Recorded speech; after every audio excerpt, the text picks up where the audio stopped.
سلامونه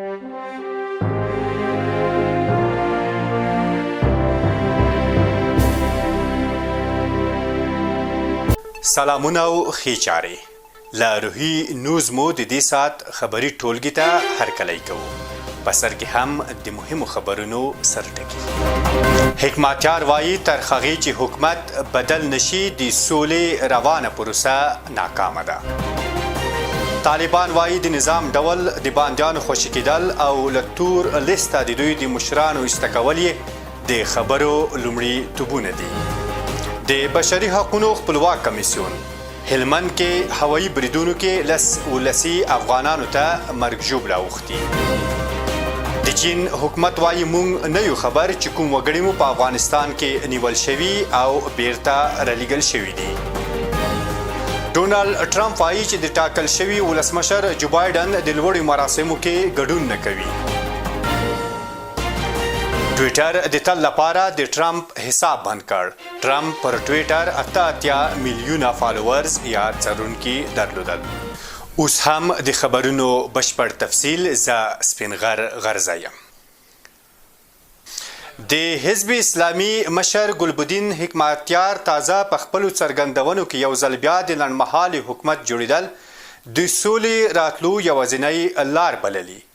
حکمتیار وایي چې د سولې خبرو د بریا لپاره باید اوسنی حکومت او رهبري بدلون ومومي، کني طالبان په بل هیڅ صورت سره سولې ته آماده نه دي. د نوموړي په خبره طالبانو ته په واک کې یو کال نور هم د اشرف غني پاتې کېدلو په اړه د امریکا او پاکستان غوښتنه رد کړي او په خبره یې په جمهوریت د ولسمشر ټینګار یوازې په واک کې د ځان د ساتلو لپاره دی. ګلبدین حکمتیار همدارا زیاتوي چې د حکومت د مرکچي پلاوي ځینې غړي او د حکومت دننه ځینې کړی اوس هم په دې باور دي چې د سولې د خبرو د بریا لپاره یوازینۍ لاره د اوسني حکومت بدلون دی. طالبان وایي د نظام ډول د بادیانو خوشي کېدل او له تور لیسته د دوی د مشرانو ایسته کول د خبرو لومړي توبونه دي. ټاکل شوې ده نن ورځ په دوحه کې د افغان حکومت او طالبانو مرکچي پلاوي ترمنځ د سولې بین الافغاني خبرو دویم پړاو پیل شي. د طالب پلاوي یو شمېر غړي وایي چې د خبرو په دې پړاو کې به د واک په لیږد او د راتلونکي نظام په بڼه خبرې وشي. د دوی په خبره چې په افغانستان کې د راتلونکي نظام ډول باندیانو خوشي کېدل او د ملګرو ملتونو له تور لیسته د طالب چارواکو د نومونو ایستلې د اجنډا لومړي توبونه دي. په داسې حال کې چې ټاکل شوي نن په دوحه کې د افغان سولې خبرو پر اجنډا بحثونه پیل شي، له دې وړاندې د افغان ولسمشر په ګډون ګڼو افغان چارواکو ویلي وو چې په هیڅ صورت د نظام پر بدلون له طالبانو سره خبرې نه کوي. د افغانستان د بشري حقوقو خپلواک کمیسیون وایي هلمند کې هوایي بریدونو ولسي افغانانو ته مرګ ژوبله اړولې ده. د بشري حقوقو خپلواک کمیسیون وایي چې د هلمند مرکز لشکرګاه کې پر وسلوالو طالبانو د هوایي برید په ترڅ کې ولسي افغانانو ته مرګ ژوبله اوښتې ده. یاد کمیسیون وایي چې د دوی د معلوماتو پر اساس په دغه هوایي برید کې 15 ولسي افغانان وژل شوي، 3 ماشومان دي او 4 ښځو په ګډون 15 تنه نور پکې ژوبل شوي دي. د بشري حقوقو خپلواک کمیسیون د یاد برید په اړه له حکومته د جدي څېړنو غوښتنه کړې او په ولسي افغانانو یې دا هوایي برید غندلی دی. یاد کمیسیون یو ځل بیا پر خپلو اړخونو د اوربند د ټینګېدو غږ کړی او ویلي دي چې جنګ د حل لار نه ده. د چین حکومت وایي موږ نه یو خبر چې کوم وګړي مو افغانستان کې نیول شوي او یا بیا بیرته چین ته رالیږل شوي دي. د چین بهرنیو چارو وزارت رسنیو ته ویلي دي چې دوی داسې معلومات نه لري چې د دوی کوم وګړي یا اتباع افغانستان کې د جاسوسۍ په تور نیول شوي او بیا بیرته چین ته لیږل شوي دي. د چین د بهرنیو چارو وزارت ویان چونګ ینګ روټرز خبري اژانس ته ویلي دي چې دوی ته تر اوسه په دې اړه څه نه دي ویل شوي او پرې خبر نه دي.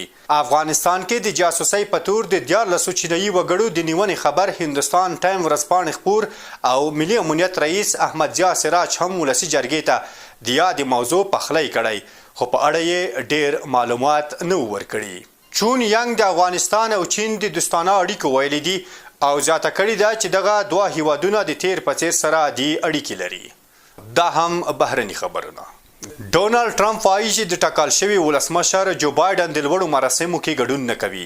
د امریکا متحدو ایالاتو ولسمشر ډونالډ ټرمپ وایي د منتخب ولسمشر جو بایدن د لوړې په مراسمو کې به ګډون ونه کړي.